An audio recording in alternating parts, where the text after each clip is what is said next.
Tenía el anillo en el bolsillo. Había ensayado cada palabra, pero no había ensayado qué hacer si él ya sabía por qué venía. El carruaje la había dejado al principio del camino, y Mary Ann Holloway caminó el último tramo hasta la abadía de Fenwick. No quería que el sonido de las ruedas sobre la grava la anunciara. Quería llegar en silencio, decir lo que había venido a decir, y marcharse antes de que anocheciera. El anillo era un pequeño peso contra su cadera, envuelto en un trozo de lino. Lo había llevado durante 11 días. En ese tiempo, lo había sacado exactamente 2 veces, y ambas veces lo guardó sin mirarlo por mucho tiempo. La tarde tenía el color del peltre. Una lluvia fina había caído esa mañana y se había detenido. Los setos a lo largo del camino goteaban sin prisa. La abadía se alzaba ante ella. Su piedra color miel se veía gris bajo las nubes. Había estado dentro quizás una docena de veces en su vida. Y cada vez había entrado por la puerta lateral, la que usaba el personal. Porque eso es lo que ella era en Fenwick. No era una invitada, ni lo que decía el contrato, una novia. Era un par de manos útiles y una caligrafía clara, contratada para mantener en orden la correspondencia de un gran hombre. Se dirigió a la puerta lateral por costumbre, pero se detuvo, se dio la vuelta y caminó hacia la entrada principal. Eso fue lo primero que hizo de forma diferente. Era algo pequeño, pero había decidido, en algún punto del camino, que si iba a terminar con esto, lo haría de pie en la puerta principal. No entraría a escondidas por un costado de la casa. Levantó la anilla de hierro y la dejó caer, una vez, 2 veces. Esperó mientras el sonido viajaba por la casa y regresaba a ella como silencio. Fue la señora Crewe quien abrió la puerta. Ada Crewe había sido el ama de llaves de Fenwick durante 19 años. Era una mujer robusta y serena. Su pelo gris acero estaba recogido tan apretadamente que parecía tallado. Tenía la costumbre de mirar a una persona un momento más de lo cómodo antes de hablar. Miró a Mary Ann de esa misma manera, y algo se movió detrás de sus ojos que Mary Ann no pudo identificar. «Señorita Holloway», dijo ella. «Señora Crewe, he venido a ver al duque. No le quitaré mucho tiempo. ¿La está esperando?» Mary Ann se había preparado para muchas respuestas, pero no se había preparado para esa. Las palabras la atravesaron como agua fría. La está esperando. Ella no le había dicho a nadie que vendría. No había escrito ninguna carta, ni enviado ningún aviso. El plan, toda su modesta arquitectura, dependía de la sorpresa, de llegar antes de que alguien pudiera preparar una escena o un discurso. Y allí estaba el ama de llaves, abriendo la puerta de par en par, como si Mary Ann llegara tarde. «Creo que hay un error», dijo Mary Ann. «No puede ser. No hay ningún error». La señora Crewe se hizo a un lado para dejarla pasar. «Entre, que hace frío. La esperan en el estudio». Lo que Mary Ann no sabía al cruzar el umbral era que al duque de Fenwick le habían dicho 3 días antes que ella lo dejaba, y que él había pasado cada hora desde entonces tratando de descubrir por qué. El vestíbulo se tragó sus pasos. Era una habitación hermosa y fría, toda de piedra pálida y con una gran escalera que ascendía hacia la sombra. Olía ligeramente a cera de abejas y a lirios. Alguien los mantenía en un jarrón alto, incluso en esta estación, a un costo considerable. Lo había cruzado quizás una docena de veces, y nunca había sentido que ese fuera un lugar al que pudiera pertenecer, pero notó, vagamente, que alguien había encendido un fuego en la pequeña chimenea junto a las escaleras, algo que no se hacía normalmente, y que los lirios eran frescos. La señora Crewe la guió por el largo pasillo hasta el estudio. Llamó a la puerta y la abrió sin esperar respuesta. Luego se hizo a un lado, y Mary Ann entró. Detrás de ella, oyó cerrarse la puerta. Y entonces, muy claramente en el silencio, el sonido pequeño y definitivo de una llave girando en la cerradura. Ella se giró. El duque de Fenwick estaba junto a la ventana, con la llave en la mano. Llevaba un frac verde botella, un chaleco de color carbón y una corbata color crema atada sin ningún adorno. Había cerrado la puerta él mismo. No era un hombre que hiciera las cosas a medias. Y no le había pedido a la señora Crewe que lo hiciera por él. Tobias Wickford tenía 34 años. Era de pelo oscuro, alto y delgado. Tenía un rostro que el condado consideraba apuesto, pero también frío. Tenía ojos grises como la tormenta que revelaban muy poco, y una forma de quedarse quieto que hacía que los demás sintieran que no paraban de moverse. Había sido su empleador en el sentido más estricto, y su prometido en el más extraño, durante 14 meses. En todo ese tiempo, le había oído reír exactamente una vez. Fue por algo que dijo un niño en el pueblo, y lo vio detenerse, como si reír fuera un desliz. «Ha cerrado la puerta con llave», dijo ella. «Así es. Le pediría que la abriera». En un momento, su voz era serena. «No la retendré contra su voluntad, señorita Holloway. Tiene mi palabra, pero le pido un cuarto de hora. Y he cerrado la puerta porque si no lo hago, creo que se marchará antes de que termine la primera frase. Siéntese, si lo desea, o quédese de pie. Pero escúcheme». Ella no se sentó. Se quedó de pie, de espaldas a la puerta. Su mano, casi sin darse cuenta, descansaba sobre el lugar donde el anillo yacía en su bolsillo. El estudio era una habitación larga, llena de libros. Tenía un gran escritorio cerca de la ventana y 2 sillas junto a un fuego bajo. Era la habitación más cálida que había conocido en Fenwick. Había papeles sobre el escritorio, muchísimos, más de los que había visto nunca allí. Estaban extendidos, apilados y sujetos con lo primero que había encontrado a mano. «Dijo que me esperaban», dijo ella. «No le dije a nadie que venía». No se lo dijo a nadie, eso es cierto. Él dejó la llave sobre el escritorio deliberadamente, donde ella pudiera verla. Era como si dijera, «Está aquí, puede tomarla cuando quiera». Pero hace 3 días, mi tío vino a verme, y me informó, con gran pesar, que usted pretendía romper el compromiso y dejar mi servicio, y que le había pedido a él que me lo comunicara, porque no se atrevía a decírmelo a la cara. Hizo una pausa. «¿Es eso cierto?» «No», dijo ella.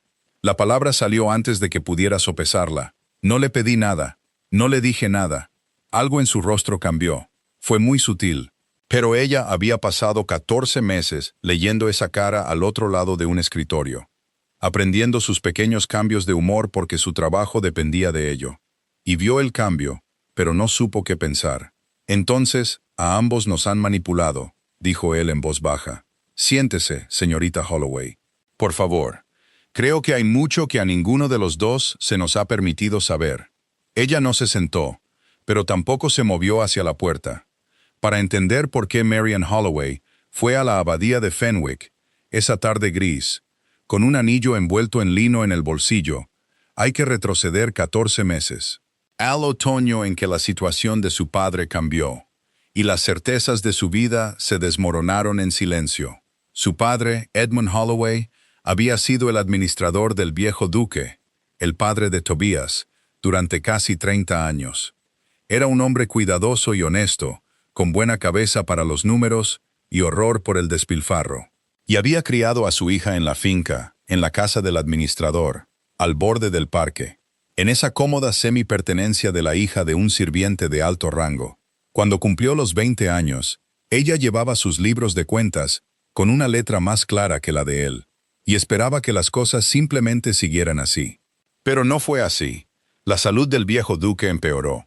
Se retiró a la costa sur para tomar el aire, y sus asuntos pasaron cada vez más a manos de su hermano menor, Horace Pell. El señor Pell decidió que el administrador era viejo, y que un hombre más joven, elegido por él, se adaptaría mejor al nuevo orden. Así que le agradecieron a Edmund Holloway sus 30 años de servicio, y lo jubilaron en una pequeña casa en el condado vecino. Mary Ann había pensado que ese era el fin de su conexión con Fenwick. No lo fue. Alguien había descubierto que la hija del administrador escribía con una letra más clara que cualquier empleado del lugar, y que entendía la correspondencia de la finca mejor que el hombre contratado para gestionarla. Así que se propuso un acuerdo. La señorita Holloway vendría a la abadía 3 días a la semana. Mantendría en orden la correspondencia del duque por un modesto salario. Ella lo había aceptado porque necesitaban el dinero, y durante un año convirtió el caos de cartas del duque en orden, y aprendió los asuntos de Fenwick más a fondo que nadie, excepto su padre. El compromiso llegó más tarde, y llegó como una transacción, la única forma en que ocurrían las cosas en Fenwick en aquellos días. El viejo duque había dejado un enredo en sus asuntos. Una valiosa parte de la finca estaba atada a un antiguo acuerdo. Solo podía liberarse si el actual duque se casaba en un plazo determinado, y con una mujer de cierta modesta descripción. Las respetables hijas del condado habían sido presentadas y consideradas insoportables. Y el señor Pell, siempre práctico, había observado que ya había una joven adecuada en la casa, de buen carácter y sin fortuna, que podría casarse discretamente y no causaría problemas. Tobias Wexford había aceptado de la misma forma en que un hombre acepta una cirugía necesaria. Mary Ann había aceptado porque aseguraría la pensión de su padre, y porque se había dicho a sí misma que un matrimonio de conveniencia con un hombre frío no era tan diferente de la media vida que ya llevaba. Y al menos estaría a salvo. El anillo se lo habían dado sobre un escritorio, sin más ceremonia que la entrega de un documento. Era una fina esmeralda de talla cuadrada en oro desgastado, y Marianne lo llevaba en una cinta bajo el vestido, porque no se atrevía a llevarlo donde el personal pudiera verlo. Y hace 11 días, el mundo se había inclinado en silencio. Todo comenzó con una carta. Mary Ann estaba clasificando la correspondencia de la semana. Entonces encontró una carta escrita por su padre, dirigida al duque, que nunca había visto. Estaba fechada 4 meses antes. Era una carta a la que sabía que su padre nunca había recibido respuesta. En ella, Edmund Holloway, al oír rumores que le preocupaban, había escrito al joven duque. Le ofrecía su versión de ciertas irregularidades en las cuentas, irregularidades que habían comenzado tras su propio despido, y que temía que, implícitamente, se le estuvieran atribuyendo a él. Su padre había esperado meses, y había concluido con la resignación de un viejo sirviente que los grandes no se molestan en responder a los pequeños, pero allí, archivada en el lugar equivocado, había una respuesta de puño y letra del duque, o de una letra muy parecida. 3 frías líneas que le aseguraban que el asunto estaba cerrado y lo despedían para siempre. Mary Ann se había quedado sentada con las 2 cartas en su regazo durante mucho tiempo, y entonces, en silencio, había empezado a buscar. En los días siguientes, sin decírselo a nadie, encontró otras cosas. Una carta por aquí, una anotación por allá, sumas que no cuadraban. Y recorriéndolo todo, como un hilo que no puedes dejar de ver una vez que lo has visto, la forma del dinero moviéndose donde no debía, una finca siendo desangrada en silencio, y la culpa, si alguien preguntaba, dispuesta para recaer sobre un viejo administrador despedido, alguien que ya no estaba allí para defenderse. Así que había decidido marcharse, devolver el anillo, disolver el compromiso, llevarse a su padre e ir a algún lugar donde Fenwick no pudiera alcanzarlos. No había acudido a un magistrado porque no tenía pruebas que se sostuvieran, y no tenía fe en que la hija de un administrador fuera creída por encima de un duque. Lo que no había hecho, lo que le había dado demasiado miedo hacer, era poner a prueba su propia conclusión. Había asumido que la firma significaba el hombre. No se había preguntado si una firma podía mentir. Mi tío le dijo que deseaba marcharme, dijo ella ahora en el estudio cerrado.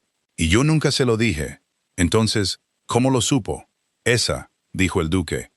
Es la pregunta que me he estado haciendo durante 3 días. Se acercó al escritorio y apoyó una mano sobre los papeles extendidos. Cuando me dijo que se iba, no le creí. No porque imaginara que era feliz, sino porque no creí que se escabullera a través de mi tío sin decir una palabra, porque en 14 meses nunca la he conocido como una cobarde. Así que le pregunté cómo lo sabía, y sus respuestas no me satisficieron. Giró uno de los papeles hacia ella. Era una carta de su puño y letra, excepto que no lo era. Las curvas y las inclinaciones eran lo suficientemente parecidas para pasar a simple vista, pero ella había escrito 1000 cartas en esa casa y conocía su propia pluma, y esa no era la suya. Me dio esto, dijo el duque. Su carta, dijo, pidiéndole que transmitiera sus deseos. He leído su letra cada semana durante 1 año. Supe en 3 líneas que usted no la escribió. La miró. ¿Lo hizo? No. No, asintió él. Ahora mire el escritorio, señorita Holloway. Usted ha conocido esta correspondencia mejor que yo durante 1 año, y la he dejado hacer porque era más fácil, y porque confié en el hombre equivocado para vigilar el resto. Hace 3 días, Empecé a desentrañarlo todo. Dígame qué ve. Entonces ella miró el escritorio. De verdad, y comprendió lo que él había hecho. Había extendido todo el enredo que ella había estado rastreando en silencio y sola durante 11 días. Y que él mismo había estado descubriendo frenéticamente durante 3 días. Mientras ella estaba en casa, envolviendo un anillo en lino. «Usted no escribió la fría carta a mi padre», dijo ella lentamente. No era exactamente una pregunta. Algo cruzó su rostro. ¿Su padre? Lo dijo como un hombre que encuentra una palabra que ha estado buscando. Edmund Holloway me escribió hace 4 meses. Una carta cuidadosa sobre irregularidades que temía que se le atribuyeran. Nunca la vi hasta hace 3 días. Cuando registré esta habitación y la encontré en un cajón que no debo abrir. Y la respuesta que se envió con mi nombre, despidiéndolo, nunca la escribí. Su padre sirvió a mi padre durante 30 años. Su voz se había vuelto áspera. La controló. Mi tío la escribió. Ha estado escribiendo muchas cosas en mi nombre, mientras yo firmaba lo que me ponían delante. Y miraba la finca lo menos que podía soportar. Marianne se quedó muy quieta. La idea que había construido en su mente durante 11 días, la fría certeza de que él era un ladrón o un tonto, se estaba desmoronando. Y aún no sabía qué poner en su lugar. ¿Por qué lo haría?, preguntó ella. ¿Su propio tío? Porque la finca vale mucho, dijo el duque, y durante 2 años ha pasado por sus manos. Y un hombre que maneja mucho dinero durante suficiente tiempo empieza a sentir que se le debe.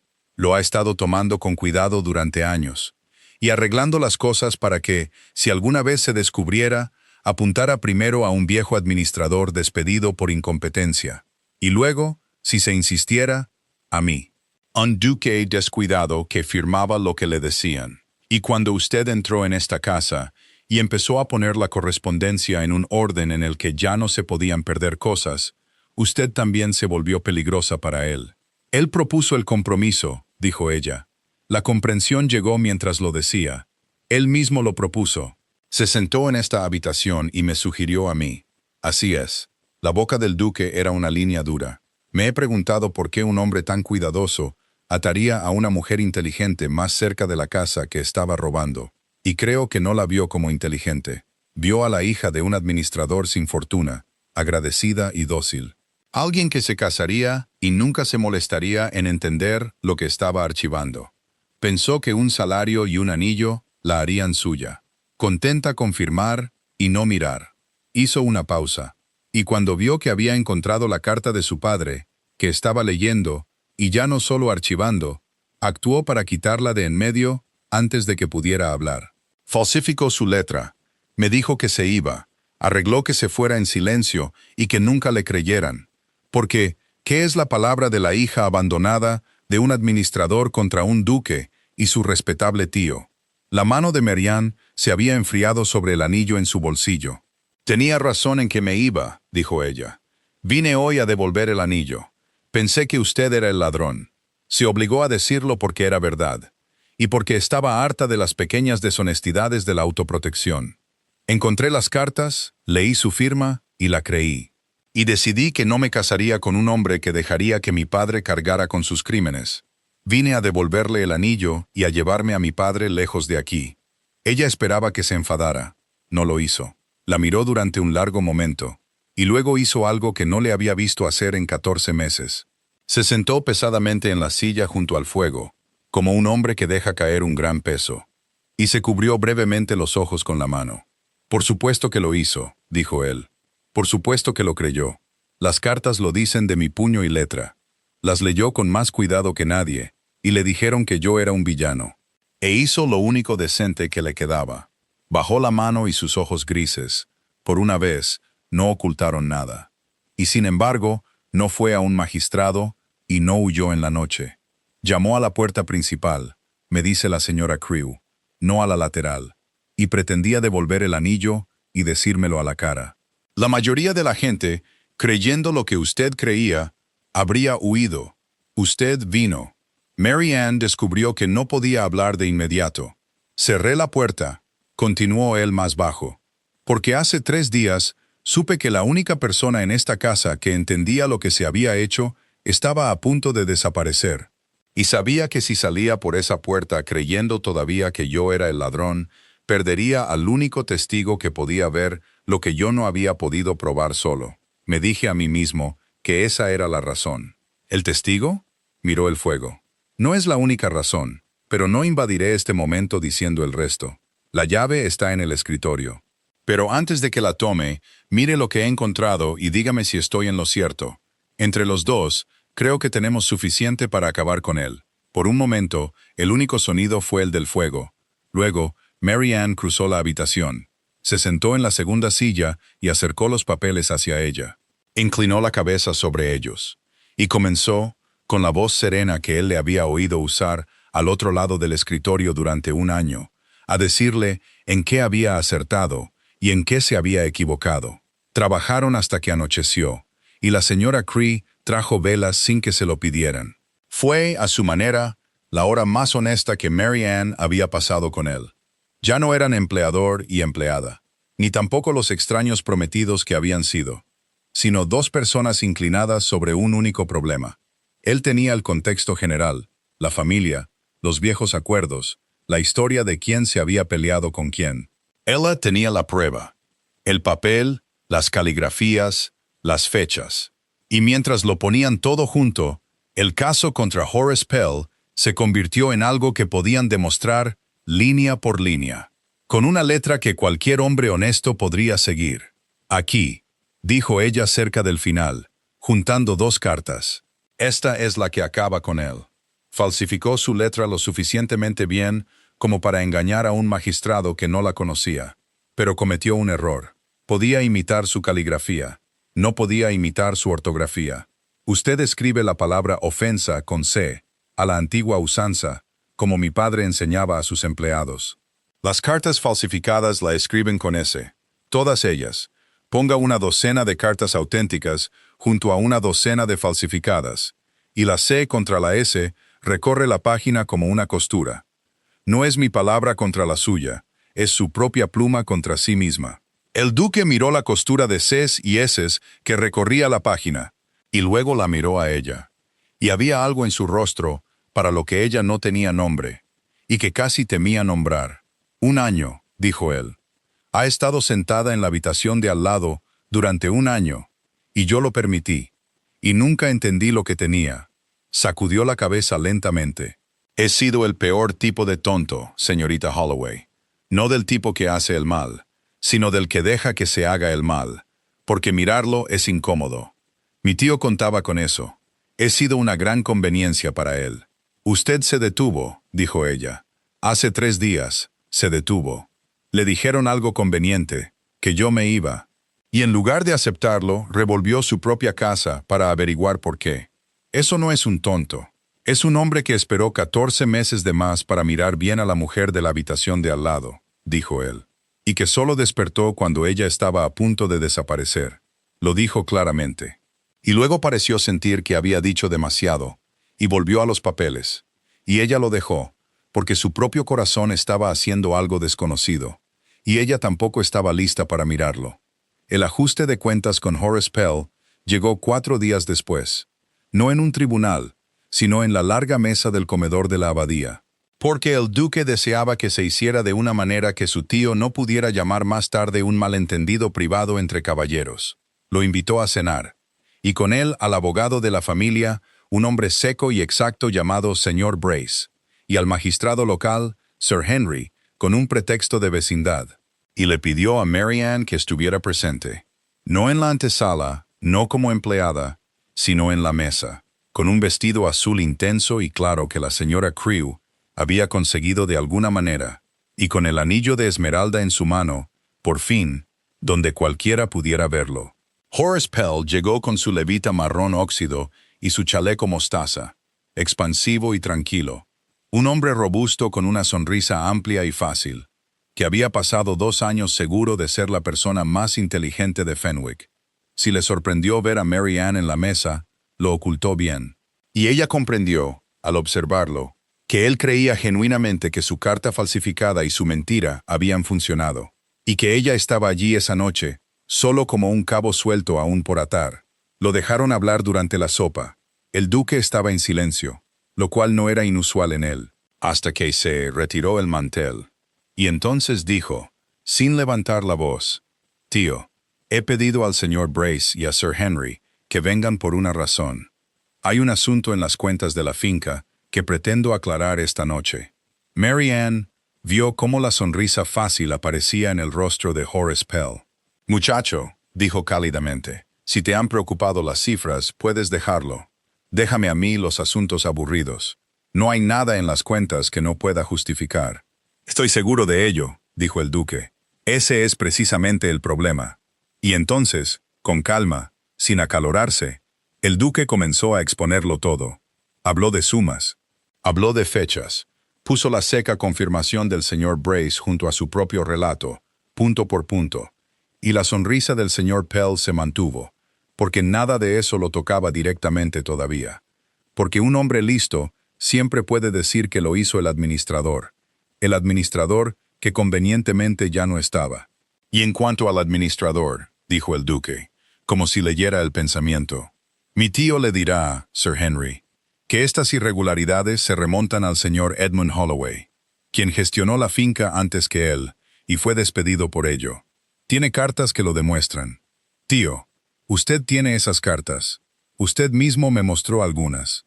«Las tengo», dijo Horace Pell, y aquí por fin un hilo de cautela entró en su voz. «Y lamento decirlo, Tobías, delante de la hija del hombre, pero la verdad debe salir a la luz. Holloway era viejo, y sus métodos eran descuidados, y el dinero se extravió bajo su mano. No es un placer para mí decirlo». Fue entonces cuando Mary Ann habló por primera vez desde que comenzó la cena. No se puso de pie, no levantó la voz.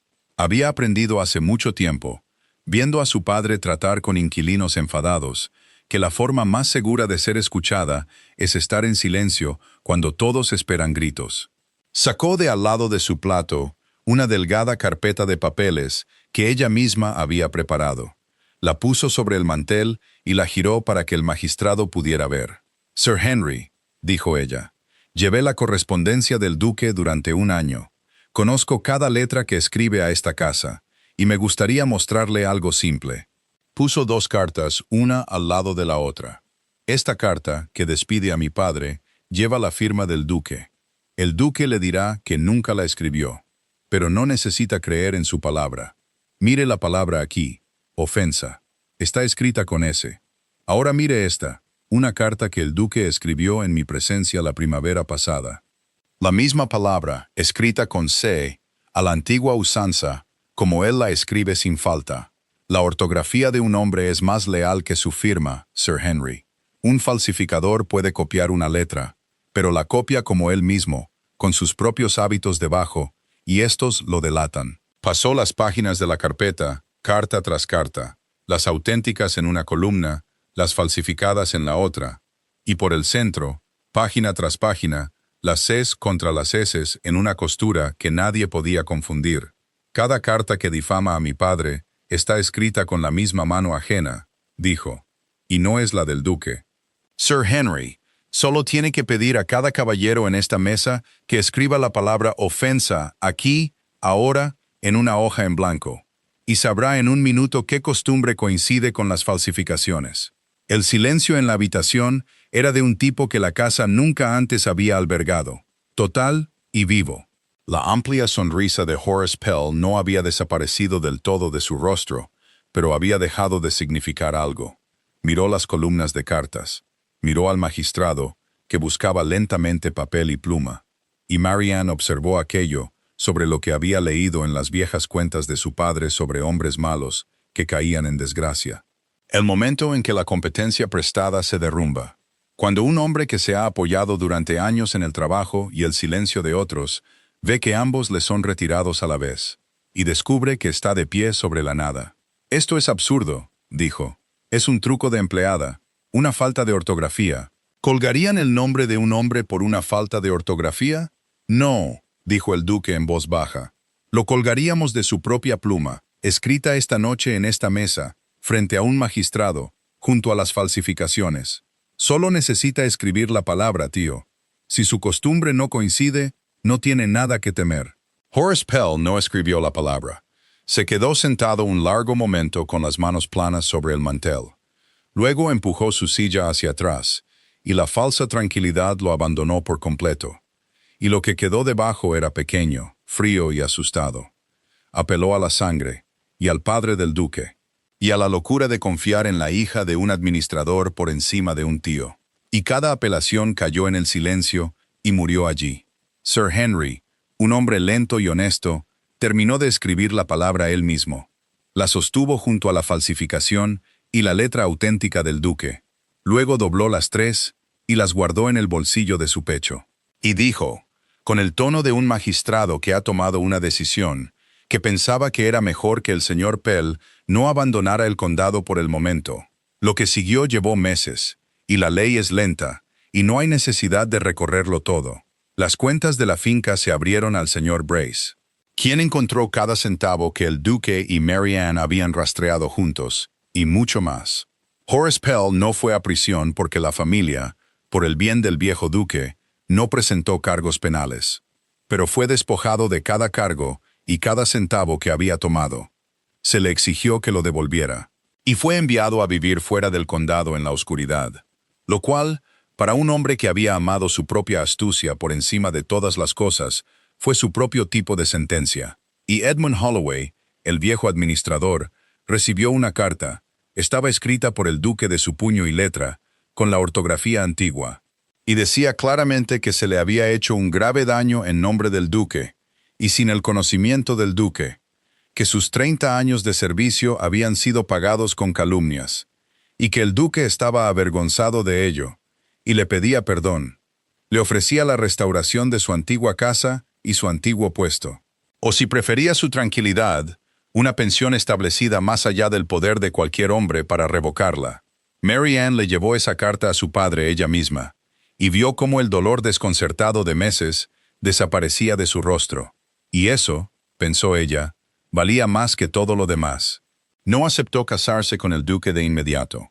Eso sorprendió a la gente, pero no habría sorprendido a nadie que la entendiera. La cláusula que había iniciado todo el asunto se había resuelto discretamente. Los abogados encontraron otra solución ahora que la finca se gestionaba honestamente. Así que ya no había necesidad de un matrimonio apresurado, y Mary Ann le dijo al duque claramente que no se casaría con él para resolver un acuerdo, ni por gratitud, ni porque se hubieran unido por un montón de cartas falsificadas, y que si él todavía lo deseaba, debía desearlo por sí mismo. Y esperar, y dejar que ella estuviera segura. Él no discutió, solo dijo que había esperado 14 meses para ver lo que había en la habitación de al lado, y que podía esperar otro tanto, y que prefería tenerla al final libremente que de inmediato en cualquier otros términos. Así que se cortejaron esa primavera y verano, de la manera lenta y honesta que nunca antes se les había permitido. Él le leía en el cálido estudio junto al fuego. Ella paseaba por el parque con él y le mostraba los rincones de su propia finca que él nunca se había molestado en ver. Seguían trabajando juntos, porque ella era mejor en eso que cualquier hombre que pudiera contratar. Y en algún momento de esos meses, aquello que no tenía nombre en el estudio cerrado adquirió uno en silencio. De la misma manera que las habitaciones cálidas de una casa fría se calientan poco a poco, hasta que un día el frío desaparece. Fue Mary Ann quien lo decidió al final. Así es como debía ser. Estaban en el estudio una tarde de principios de otoño. Hacía casi un año exacto desde que ella había llegado por primera vez para ordenar sus cartas. Él había estado leyendo en voz alta y se había detenido. El fuego estaba bajo, y ella estaba sentada en la segunda silla, que se había convertido, sin que nadie lo decidiera, en su silla. Y se quitó el anillo de esmeralda del dedo, donde lo había llevado de nuevo durante algunas semanas, y lo sostuvo en la palma de su mano. «Vine aquí una vez para devolvértelo», dijo ella. «Lo recuerdo. Lo tenía en el bolsillo, envuelto en lino para que no rasgara el forro. Había ensayado todo lo que quería decir». Cerró la mano sobre él. «No había ensayado qué hacer si ya sabías por qué había venido. Arruinaste todo el discurso». «Cerré la puerta», dijo él. «Fue imperdonable». «Lo fue». Ella se levantó, se acercó a su silla y se paró frente a él. Él la miró con los ojos grises, que ya no le ocultaban nada. «Te lo devuelvo ahora», dijo ella, y puso el anillo en su mano. Para que puedas dármelo correctamente esta vez. No sobre un escritorio. No para resolver una cláusula. Pídemelo, Tobías. Él se puso de pie. Tomó su mano, con el anillo pequeño y cálido entre sus dos palmas, y se lo pidió claramente, de la manera directa que tenía cuando finalmente hablaba. Sin adornos, sin cláusulas y sin nada prestado de nadie. Y ella dijo que sí, y lo dijo libremente, que era la única forma en que siempre había estado dispuesta a decirlo. Fue ella quien lo besó entonces, porque había decidido todo lo demás que importaba ese día, y no vio razón para dejarle eso a él tampoco.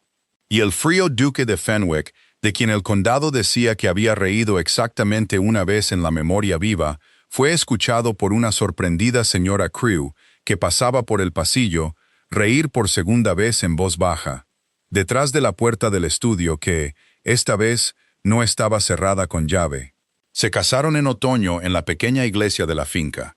Su padre la entregó con un abrigo que el duque había mandado hacer discretamente para él, y la señora Crewe lloraba en un pañuelo de lino en el segundo banco, y medio pueblo estaba en el cementerio después para desearles lo mejor, porque la hija del administrador había crecido entre ellos.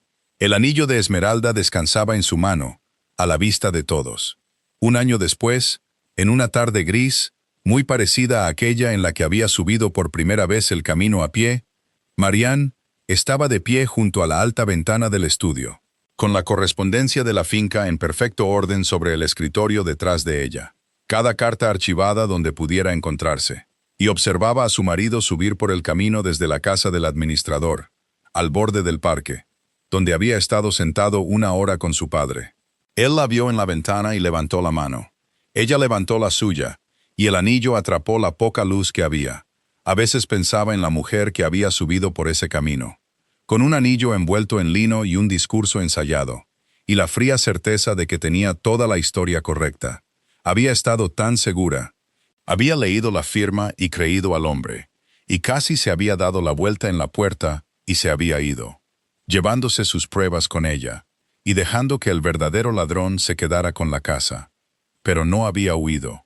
Había llamado a la puerta principal. Eso fue lo que al final los salvó a ambos. No su inteligencia, aunque había sido inteligente. No las Cs y las Ss, aunque eso lo había resuelto todo. Simplemente eso. Creyendo lo peor, había venido a decírselo a la cara, y dejó que la puerta cerrada la retuviera en la habitación el tiempo suficiente para descubrir que estaba equivocada. La lluvia comenzó de nuevo, suavemente sobre la grava. Tobías aceleró el paso hacia la casa, hacia el estudio cálido e iluminado, y la mujer en la ventana. Y Marianne fue a recibirlo a la puerta principal, que estaba abierta, y que, en esa casa, en ese matrimonio, nunca más necesitó cerrarse con llave.